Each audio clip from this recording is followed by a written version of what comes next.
As Hollywood star Michael Douglas put it, cancer didn't bring me to my knees, it brought me to my feet.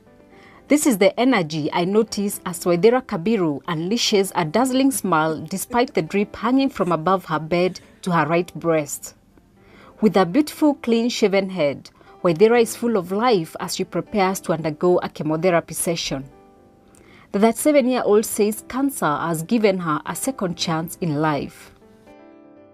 When I went into surgery, I was not sure I would come out alive, but after a short prayer, I felt at peace and knew everything would be okay. Waithera learned about her condition in November last year. I really wasn't checking for a lump. I just happened to find a lump after taking a shower.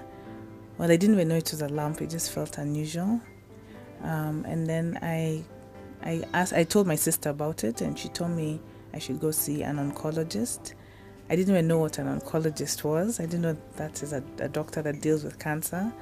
So immediately I went to see an oncologist after finding that lump on my breast.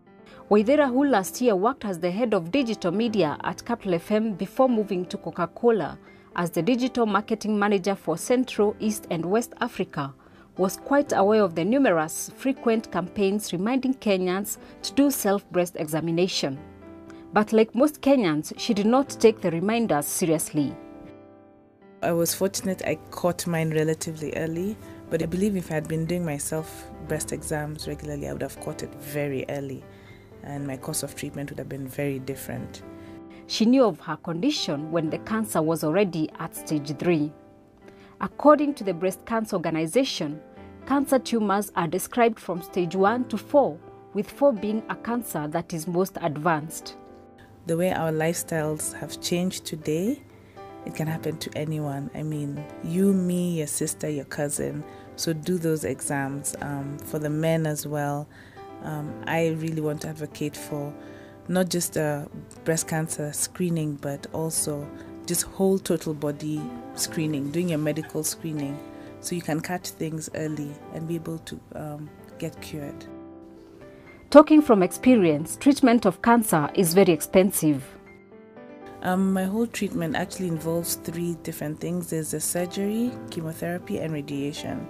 The surgery can cost mine, depending on the kind of surgery you'll do, but it can cost upwards from $500,000. The chemotherapy, I'm doing 8 cycles, and there's the cost of the drug, which costs anything over $500,000 and above, the drugs that I'm using. My sessions that I come here to do can cost anywhere between $30,000 to $70,000 per session. For the, it's like I'm an outpatient. They call it a day patient. And then for radiation, costs about between $200,000 to $500,000. So, in essence, my treatment, everything altogether, I'm approximating it's going to cost me about $5 or $6 million. Despite the physical and emotional strain that cancer comes with, Waithera is among the few of the likes of Robin Roberts, an American television broadcaster, who once said, "It's about focusing on the fight and not the fright." This is the attitude that has given the mother of 2 sons the energy, courage, and determination of patiently going through chemotherapy, sometimes for 3 to 4 hours every 2 weeks. My life has never felt better or more wholesome. Despite going through chemo treatment since January, I've never felt much better, believe it or not.